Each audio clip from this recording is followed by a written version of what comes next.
Luego, bueno, explíquenos qué pasa una vez que estas personas son detenidas y llevadas a los centros de detención y separados, los adultos en unos centros de detención y los niños en otros centros de detención.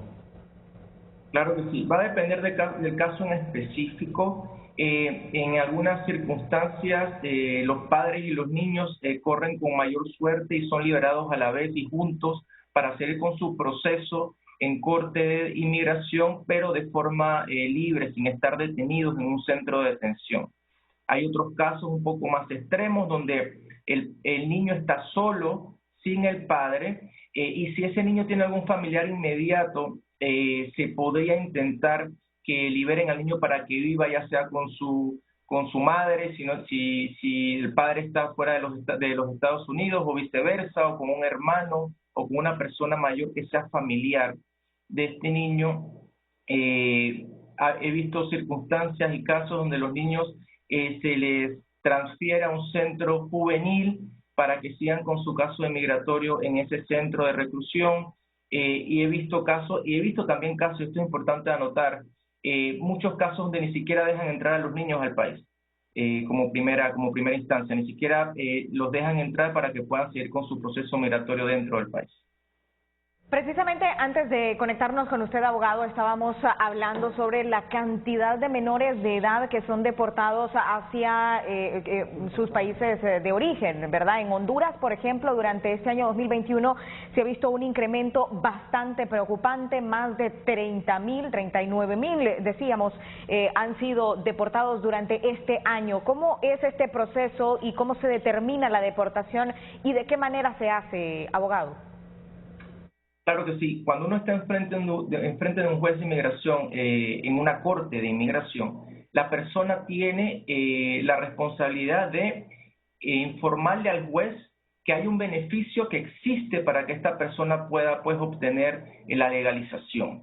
En algunos casos, evidentemente, como ya lo he mencionado, es el asilo. En otros casos, y va a depender del caso en específico, sería otro tipo de beneficio.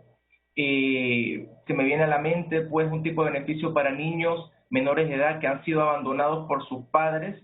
Ese puede ser un tipo de beneficio que va de la mano con una adjudicación de una corte estatal informando que el niño ha sido abandonado y por lo tanto opta para un beneficio migratorio. Es un poco más complejo que eso, pero a grandes rasgos ese sería la definición del caso, informarle al juez y después ganar el caso. Evidentemente se tiene que someter pruebas, uno tiene que testificar. Si hablamos del asilo, tiene que testificar que tiene miedo de regresar a su país por opinión política o nacionalidad o raza o religión o porque es miembro de un partido social en particular, por ejemplo. Y dependiendo de cada beneficio que la persona esté aplicando y que exista para esta persona, la persona tendría, pues, que llenar y seguir ciertos requisitos para poder ganar el caso. Me gustaría que dejaran en pantalla, manténganlo en pantalla, ahí así, manténganlo en pantalla porque quiero decirles a los amigos televidentes de Honduras que estamos conversando con el abogado Virgilio Chen.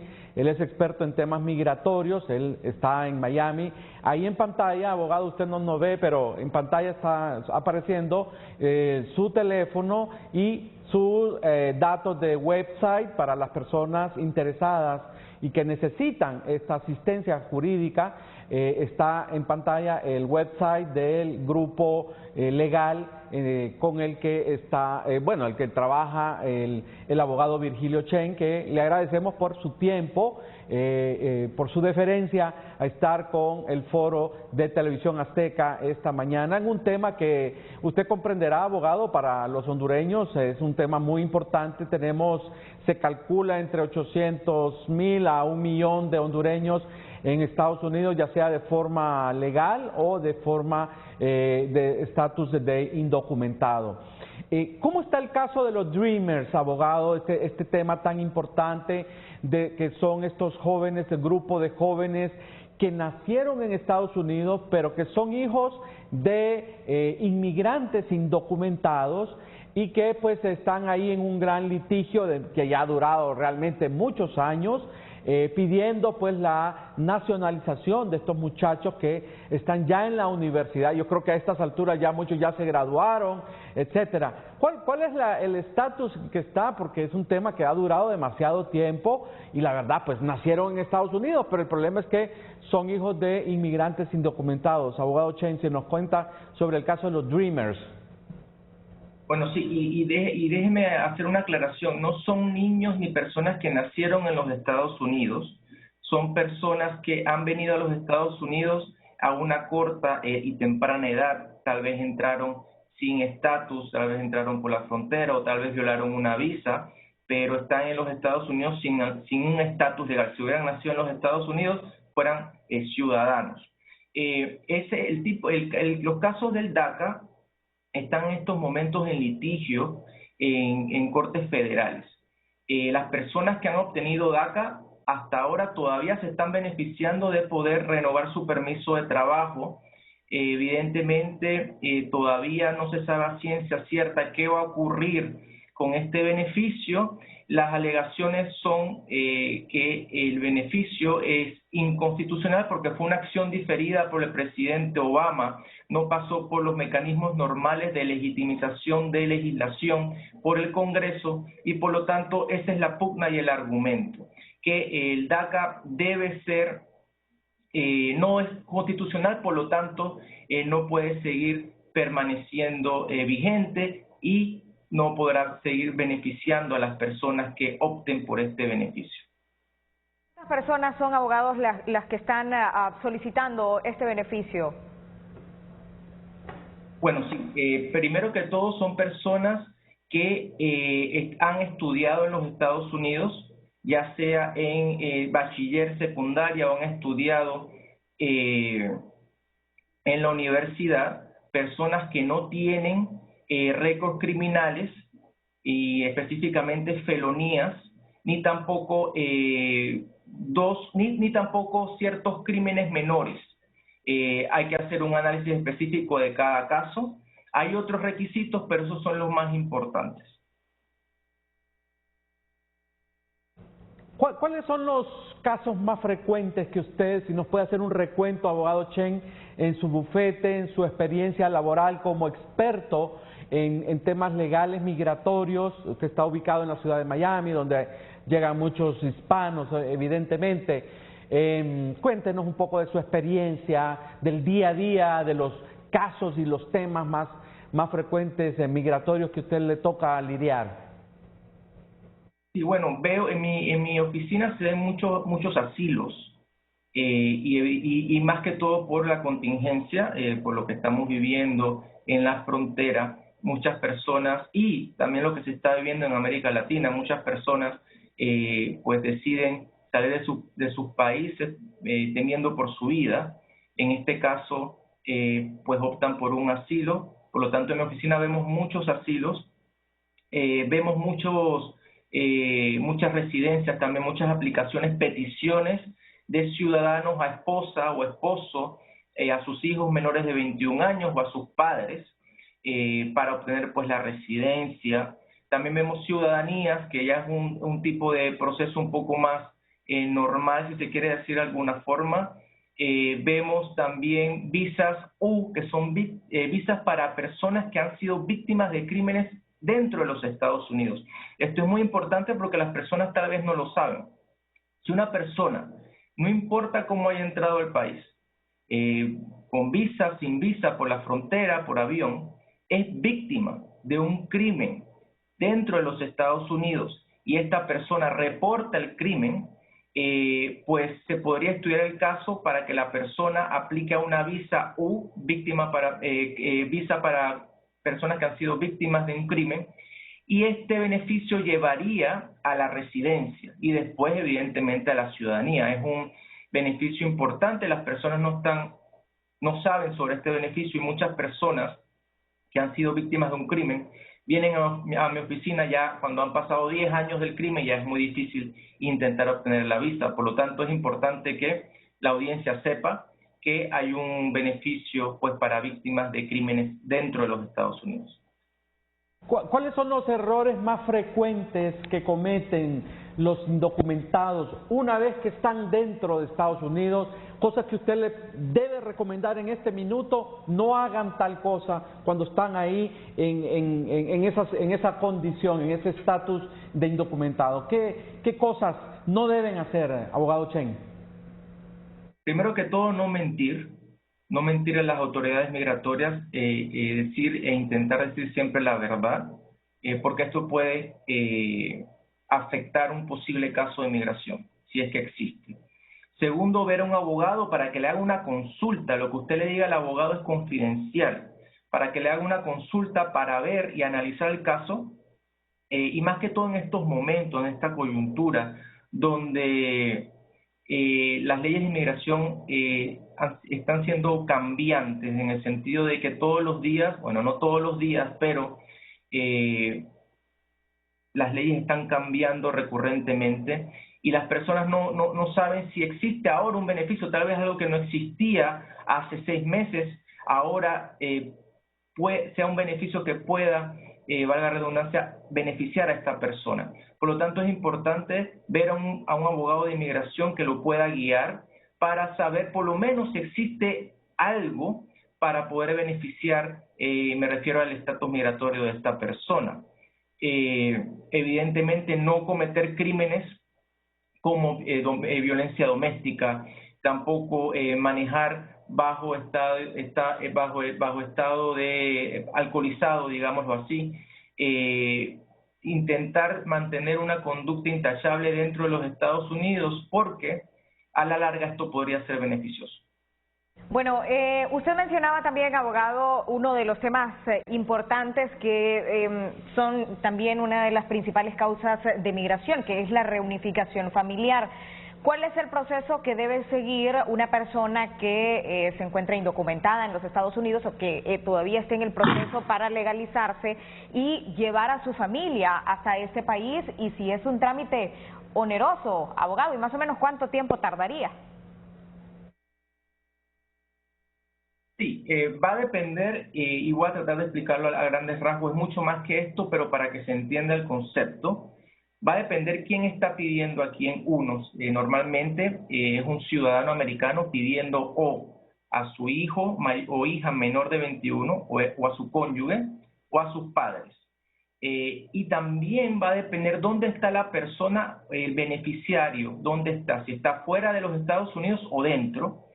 Si está dentro de los Estados Unidos, habrá que analizar cómo entró esa persona al país. Si la persona entra con visa de turista o con un tipo de visa, o sea, es inspeccionada y admitida, y viola la visa, se queda aquí más del tiempo otorgado y se casa, por ejemplo, con un ciudadano americano, todo el proceso migratorio se puede hacer dentro de los Estados Unidos. Se deberá someter la aplicación I-130, que es la petición de esposo a esposa.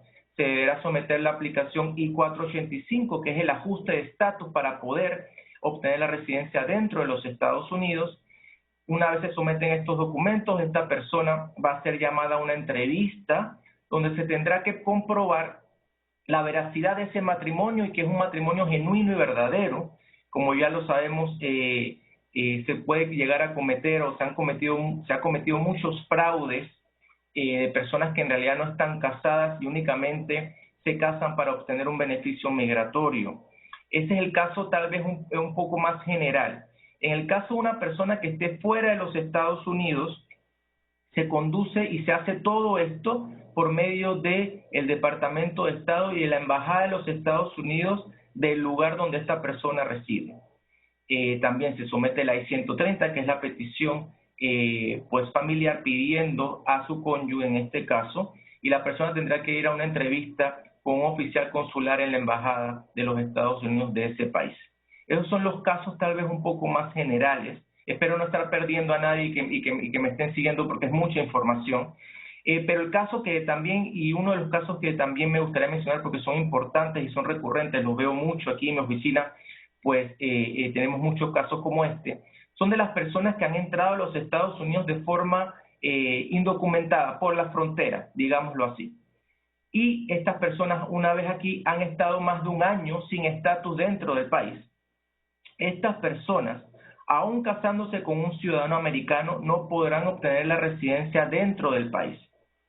Tendrían que someter primero la petición, la I-130, la petición de esposo o esposa, en este caso estamos hablando de esposos.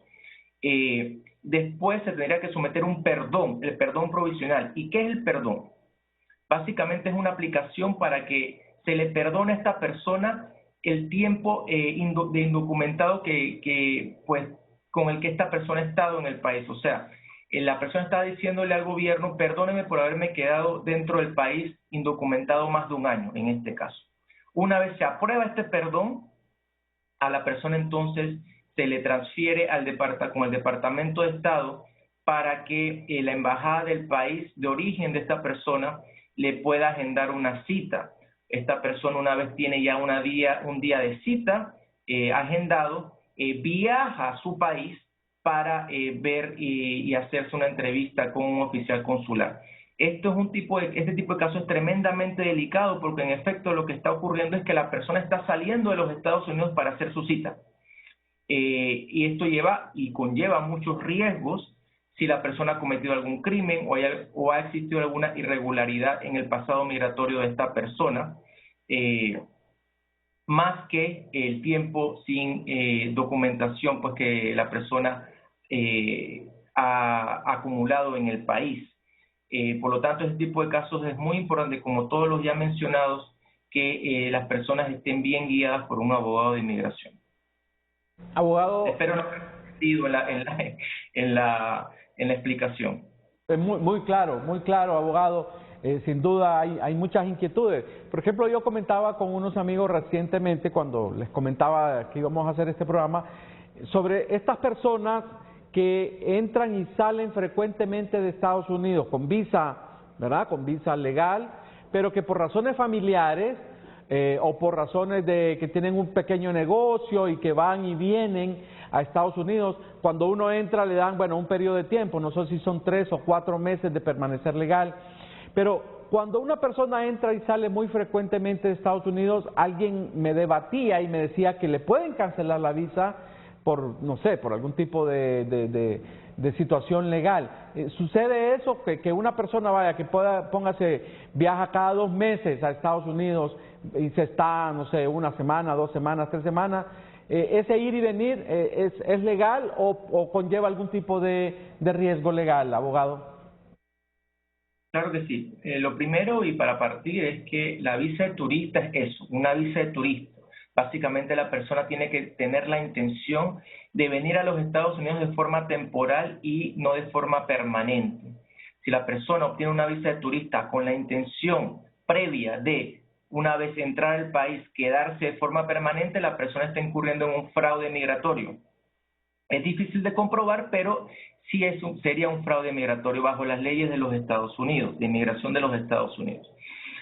Por lo tanto, si la persona entra y sale de forma asidua a los Estados Unidos, probablemente llegue el momento en que va a tener que responder a ciertas preguntas en aduana, pues aduana va a tener un récord y va a saber cuántas veces ha entrado y cuántas veces ha entrado y en qué momentos ha entrado al país. Si un agente de aduana se da cuenta que la persona está entrando cada 2 semanas, por ejemplo, eso puede ser suficiente para que la gente pueda empezar a sospechar que esta persona podría incurrir en ese riesgo y en esa tentación de quedarse en los Estados Unidos de forma permanente. Por lo tanto, podría hacerle ciertas preguntas a la persona que está intentando entrar al país con la visa de turista. La visa de turista, normalmente una persona con visa de turista tiene estadía en los Estados Unidos por 6 meses. Esto va a depender también del documento I-94 que se le otorga a la persona una vez entra al país. Ese documento es el documento vinculante y el documento que informa hasta cuándo la persona se puede quedar con cada entrada. Normalmente la visa de turista tiene una vigencia de 10 años. Esto no significa que la persona se puede quedar en los Estados Unidos 10 años. Significa que la visa está autorizada para utilizarse por 10 años, pero la persona normalmente no se puede quedar más de 6 meses en cada viaje pues que la persona desea hacer a los Estados Unidos. Y también es el caso de aquellas personas que van a trabajar por un tiempo a los Estados Unidos con la visa de turista y luego regresan al país. ¿Cuáles son los riesgos entonces, abogado, a los que se exponen estas personas y cuál sería su recomendación entonces como profesional del derecho? Claro, una visa de turista, como ya lo he mencionado, es una visa para venir a los Estados Unidos de forma temporal. Por lo tanto, trabajar podría atraer problemas para esta persona. Se podría argumentar que la persona ha violado su visa de turista porque vino con intención no de visitar el país, sino de venir a trabajar. Hay visas de trabajo para personas que quieren exactamente eso, venir y desear venir a los Estados Unidos para trabajar. El gobierno o la agencia de inmigración tomaría la posición de que la persona ha incurrido en un fraude o ha violado la visa o las dos. ¿Cuáles son las sanciones para esta persona? ¿Le cancelan la visa por cuánto tiempo? ¿Cuánto tiempo no puede entrar a los Estados Unidos o es de manera indefinida? Todo va a depender de qué beneficio la persona vaya a aplicar la próxima vez que quiera entrar al país.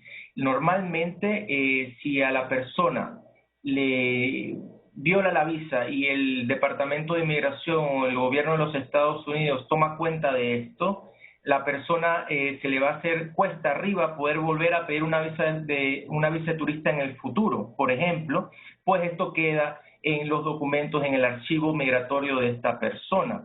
Por lo tanto, va a depender específicamente de lo que la persona después quiere intentar hacer, aplicar, por ejemplo, a una, digamos, y esto es un ejemplo, que la persona violó su visa de turista, regresó a su país y después se casa con un ciudadano americano. Bueno, esto va a salir a relucir, que tendrá que estudiar el caso específicamente, pero tal vez la persona necesita un perdón si es que mintió en su aplicación de visa o si incurrió en algún tipo de fraude después de haber entrado al país. Invitar a esa hora de la mañana a la gente que nos está viendo a través de nuestras redes sociales y por supuesto a través de nuestros canales a nivel nacional para que envíen su mensaje a través de nuestro Facebook Live. Nos encuentra como TV Azteca Honduras. Si usted está fuera de nuestro país, tenemos muchos hondureños, el licenciado Rodríguez, que se informan con TV Azteca Honduras, que están en el extranjero y que nos ven a través de las redes sociales. Usted también puede hacer sus consultas. Hoy, aprovechando que tenemos a un profesional de derecho, un experto en estos temas migratorios, y de esta manera, bueno, usted poder despejar algunas dudas que tenga. Le recuerdo, estamos en Facebook como TV Azteca Honduras, ahí está nuestra transmisión en vivo. En efecto, hay una cosa que usted mencionó, Marlene, en algún momento, y que sabemos que es difícil responder así, porque yo sé que me va a decir el abogado que depende de cada caso, pero es muy caro el proceso de contratar un abogado, el caso de su firma, abogado Chen, para que le lleven a una persona que está indocumentada en Estados Unidos para regularizar su situación, o una persona que está en Estados Unidos con un estatus legal, pedir a un familiar. Es muy caro el trámite, digamos, el pago de los abogados. Obviamente me va a decir usted, depende de cada situación, pero si pudiéramos más o menos establecer ahí algunos parámetros. Claro que sí, esto tal vez suene como un cliché, pero en realidad sí depende de cada caso. Ahora, evidentemente voy a responder la pregunta. Y cuando uno dice depende de cada caso, no es lo mismo, por ejemplo, una ciudadanía simple de una persona que nunca ha incurrido en un fraude migratorio, que una petición de esposos de una persona que ha cometido crímenes, ha entrado a los Estados Unidos de forma indocumentada y está fuera del país, por ejemplo. Evidentemente, el segundo ejemplo va a ser más complejo, por lo tanto se necesitan someter más documentación y es un trabajo un poco más arduo. Mi oficina intenta ser... definitivamente intentamos beneficiar y ayudar a las personas porque sabemos que los temas migratorios afectan no nada más a la persona, sino a toda su familia, y en muchas ocasiones familia que ni siquiera está dentro de los Estados Unidos.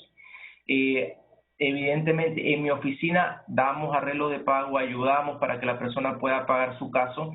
También hay que tomar en cuenta que hay costos extras que no tienen nada que ver con la representación legal. Cada aplicación que la persona debe someter con inmigración, por ejemplo, una ciudadanía lleva un costo individual específico para el gobierno para que entonces puedan revisar esa aplicación. Así que a rasgos generales va a depender del caso, pero no por eso las personas no deben por lo menos hacer una consulta para poder darse la oportunidad de que un abogado estudie su caso y le deje saber por lo menos si existe un beneficio. Hay muchas veces donde no existe un beneficio migratorio para una persona dependiendo de sus hechos y de sus circunstancias específicas, pero en muchas otras ocasiones sí, y la persona ni siquiera lo sabe. Por lo tanto, me parece a mí que es una inversión importante porque estar en este país, en los Estados Unidos, con sus papeles de inmigración organizados y sin ningún problema es algo muy, muy beneficioso. Sí, volviendo al tema de la intención de emigrar, sobre todo en Honduras, ¿no? Que vemos que a diario salen cientos de personas buscando mejores oportunidades de vida. Durante estos últimos años se ha dado el fenómeno de las caravanas. Nosotros aquí en TV Azteca Honduras le hemos dado una cobertura especial a este tema desde que parten de Honduras, pasan por Guatemala, donde también tenemos nuestros compañeros de TV Azteca Guatemala, y llegan a México, allá donde está nuestra central de TV Azteca, y conocemos detalle a detalle las historias humanas de las personas que van con esta ilusión de ingresar a los Estados Unidos. Entonces, muchos de ellos decían que si iban en caravana, que si iban en grandes grupos, iba a ser posible ingresar a los Estados Unidos, porque ellos decían, bueno, la unión hace la fuerza, ya nos hemos contactado con los coyotes y dicen que entre más personas vayamos mejor, y se unían personas de Guatemala, se unían personas de México. ¿Qué decir de esta creencia que hay que en caravana unidos se hace la fuerza y que pueden ingresar más rápido a los Estados Unidos? En mi opinión, es nada más lejos de la verdad que eso. Cada caso de inmigración es específico. El caso mío va a ser diferente al de mi mejor amigo que está entrando conmigo, porque el análisis es un análisis extenso, es un análisis que va a tratar de ver cuáles son mis circunstancias específicas. He sido víctima de un crimen en mi país, tengo un miedo razonable de regresar a mi país, el gobierno me está persiguiendo, por ejemplo. Por lo tanto, esa afirmación de aquellas personas que piensan o dicen que entrar a los Estados Unidos en grupo es mejor, no es cierta. Al final del día, cada persona tiene que presentar su caso y ganarlo por sus propios méritos.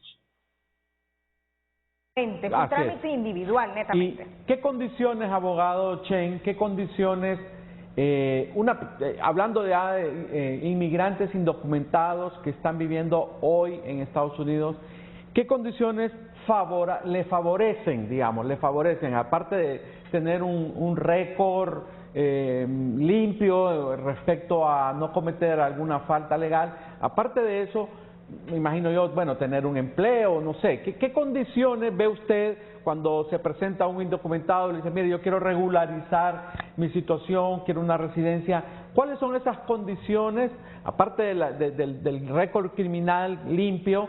¿Qué otras cosas le favorecen a una persona para que usted diga, bueno, su caso va a ser un caso expedito que rápidamente se va a poder tramitar? Bueno, lo primero que uno pregunta es cómo entró la persona a los Estados Unidos y cuándo, cuántas veces ha entrado a los Estados Unidos y cómo. Eso es un factor importante en el análisis migratorio, y también ver si todo está bien hasta ese momento, cómo esta persona puede obtener un estatus legal. El estatus legal se obtiene de formas diversas por medio de un familiar. Por ejemplo, o sea, la persona tiene un familiar inmediato, un familiar ciudadano residente de los Estados Unidos, digamos un esposo o esposa, un hijo mayor de 21 años, padres, si la persona que está en mi oficina tiene menos de 21 años, que lo puedan pedir. La persona se puede optar a la residencia por medio de un familiar. Hay otros factores, como ya lo he mencionado, la persona ha sido víctima de un crimen dentro de los Estados Unidos, y la respuesta es sí, se puede estudiar la posibilidad de una visa U. Si la persona ha sido víctima también, esto no lo he mencionado, que también es importante, si la persona ha sido víctima de tráfico humano o ha sido víctima de explotación de explotación laboral, si se puede decir de esa forma, tal vez esta persona pueda aplicar una visa T, que es la visa para las personas que han sido víctimas de tráfico humano.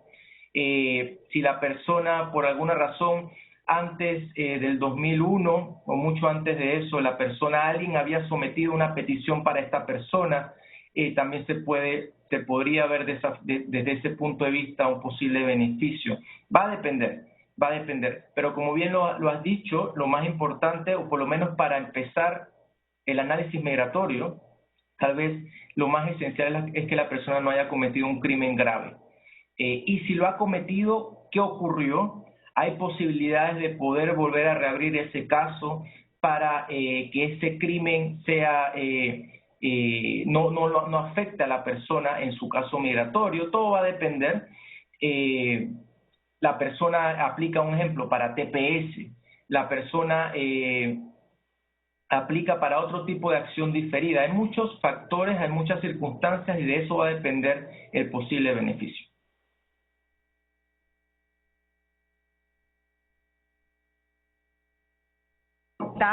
Por parte de Selvin, nos envía un mensaje a través de nuestro Facebook Live de TV Azteca Honduras y dice: ¿qué posibilidades habría para mi familia de ingresar a Estados Unidos vía migración ilegal? Mi esposa embarazada y mi hija de 8 años, dice. O sea, vía ilegal, entrando por la frontera. Sí. ¿Verdad? Por la frontera. Y primero que todo, y esto es algo muy delicado, yo no me gusta recomendar a las personas que entren de forma ilegal a los Estados Unidos, no me gusta utilizar el término ilegal, de forma indocumentada, porque eso es una violación a las leyes de inmigración. Evidentemente existen, como lo dije al principio del programa, circunstancias de excepción, circunstancias específicas, por ejemplo, miedo por la vida. Si la persona tiene miedo de que si se queda en su país, su vida y la de su familia corre peligro, esta persona tendrá que tomar la determinación, tendrá que sopesar las posibles opciones, y si esta persona decide venir a los Estados Unidos, me imagino que vendría a pedir un asilo. Cuando una persona se presenta a la frontera y entra, tarde o temprano esta persona va a tener que pelear su caso de inmigración. Es decir, esta persona va a tener que presentar un caso, y si no existe un beneficio para esta persona lo más probable es que va a recibir una orden de deportación y sería deportada a su país. Por lo tanto, no es tanto llegar a los Estados Unidos, es qué voy a hacer una vez esté allí, qué opciones tengo, opciones migratorias, y son viables o no. Básicamente esa debe ser el análisis de la persona antes de este periplo y esta travesía tan peligrosa que es venir a la frontera o venir a los Estados Unidos para intentar entrar pues por medio de un asilo. Es decir, que ese argumento que menciona aquí nuestro televidente, que habla de que su esposa está embarazada y su hija de 8 años, con su hija de 8 años viajar, hacer este viaje, pues no influiría, ¿verdad?, en el ingreso o que le permitan las autoridades estadounidenses ingresar a ese país. Porque ahí es donde va orientada precisamente la pregunta, abogado. Sí, si entendí bien la pregunta, la esposa está con él, no está en los Estados Unidos. ¿Qué posibilidades habría para mi familia de ingresar a Estados Unidos vía migración ilegal? Mi esposa está embarazada y mi hija tiene 8 años. Eso no va a ser tomado en cuenta para un beneficio migratorio. No existe ese tipo de beneficio migratorio. Es más, me atrevería a decir que es un periplo peligroso con una cónyuge esposa embarazada. Así que esta persona tiene que pensarlo muy bien antes de arriesgarse a venir a la frontera e intentar pedir un asilo, me imagino. Era un poco lo que mencionábamos, licenciado Rodríguez, al inicio de nuestro programa, hace unos minutos que hablábamos de esta creencia, ¿no?, que tienen los hondureños. Sí, que hay mucha mala información. Excepción, ¿verdad?, en aquellas personas que mujeres embarazadas, en las personas de la tercera edad, en niños. Hay mucha mala desinformación tendenciosa por parte de los coyotes. La gente, a la gente le crean una serie de fantasías, abogado, acá, de que si viaja con niños, de que si viaja con mujeres embarazadas, etcétera. O sea, son mentiras, falacias que dispersan, pues que hacen llegar los coyotes. Estamos ya con poco tiempo y me interesa el tema de, por ejemplo, de asilo. El tema del asilo. ¿Qué condiciones, cuáles son las características como para solicitar asilo y que conduzca a una residencia en Estados Unidos? Abogado Chen. Claro que sí. Bueno, el asilo se puede, se pide dentro de los Estados Unidos o en la frontera, ¿verdad? Eso es importante porque muchas personas tienen la duda de si pueden pedir asilo desde su país. No, desde su país uno puede pedir un estatus de refugiado, más sin embargo no asilo.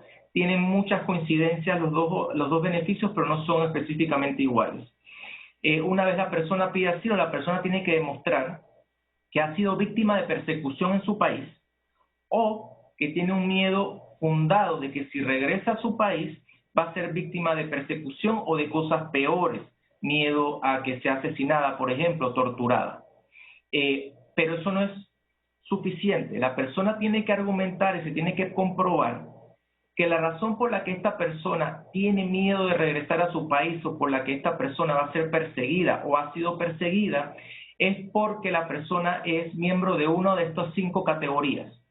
La persona está siendo perseguida por su raza, por su nacionalidad, o por su religión, o por su opinión política, o porque es miembro de un grupo social en particular. Esos son los requisitos. La persona tendrá que testificar de forma específica y detallada sobre todos estos elementos para que tenga para poder ganar el caso, para incrementar las probabilidades de ganar el caso de asilo.